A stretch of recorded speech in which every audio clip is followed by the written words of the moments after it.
Record-shattering summertime heat, Maui wildfires, hurricanes and typhoons, flooding and tropical storm surge. Are you feeling climate anxiety? Vice President Kamala Harris warns climate change is causing young people to reconsider their future. You know, I've heard young leaders talk with me about a term they've coined called climate anxiety.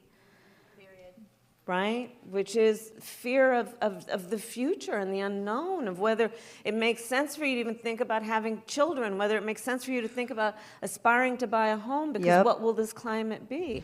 Our next guest believes you can go ahead and start a family, buy a house. There's no crisis, no need to panic over climate change. Gregory Wrightstone is executive director of the CO2 Coalition.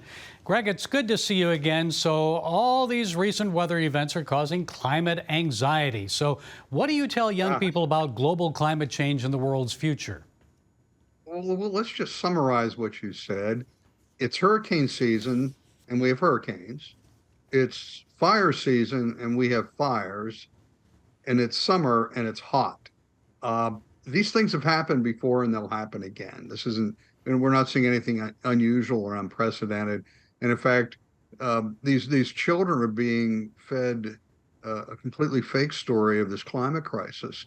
If you look at actually what's happening, we find that the modest warming that we've seen, and we are in a warming trend, the warming of 1.2 degrees since 1900, combined with more CO2, is leading to almost every metric we look at shows that ecosystems are thriving and prospering, and humanity is benefiting from that combination of mild warming and increasing CO2. And Ukrainian President Zelenski is talking regularly now about catastrophic climate change. And just last week at the UN, he warned that extreme weather is having an impact on normal global life.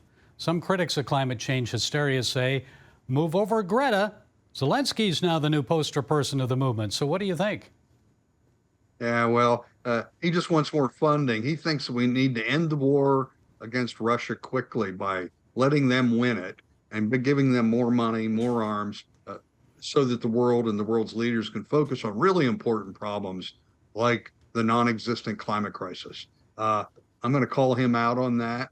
He's really wrong about this, as are many of the other world leaders that are pushing their nations to the brink of economic collapse by embracing a net zero strategy. Well, let's continue on that with the UN. At their opening session, outgoing General Assembly President Chaba Koreishi said time is running out. The UN goal is to prevent the Earth's surface temperature from rising beyond 2 Celsius by the end of the century, or at least 1.5 Celsius compared to the Industrial Revolution. So, Greg, how can the UN accomplish that? How do they expect to control normal fluctuations in Earth's temperature, that of the sun? I guess solar emissions were the highest ever recorded during the August heat wave.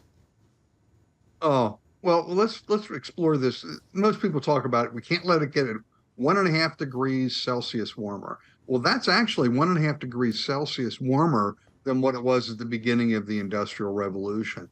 And if we look, temperatures already increased 1.2 degrees.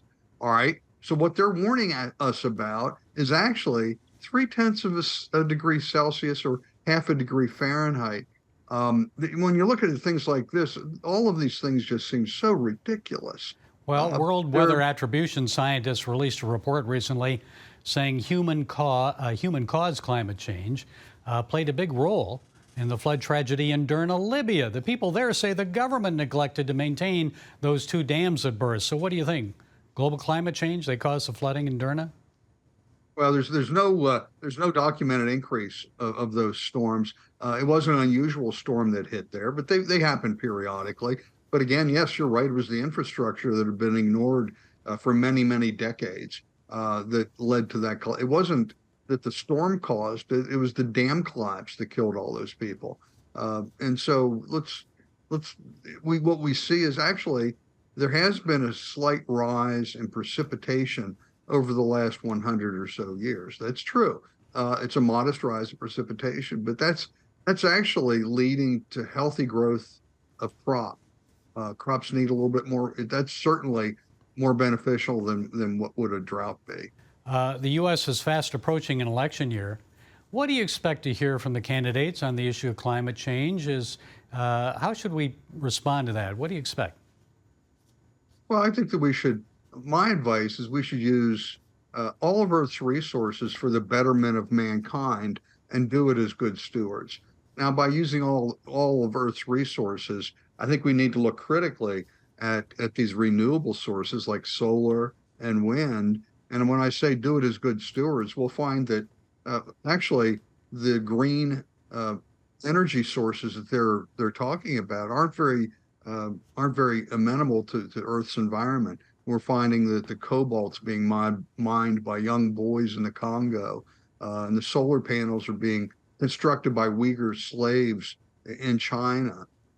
It's rather than being proud and virtue signaling over your Tesla or your EV car, we should make these people ashamed because what they're doing is promoting slave labor and child labor around the world and environmental destruction for the rare earth metals and minerals. Gregory Wrightstone, CO2 Coalition Executive Director, thanks for sharing your time and insights. We appreciate you, Greg.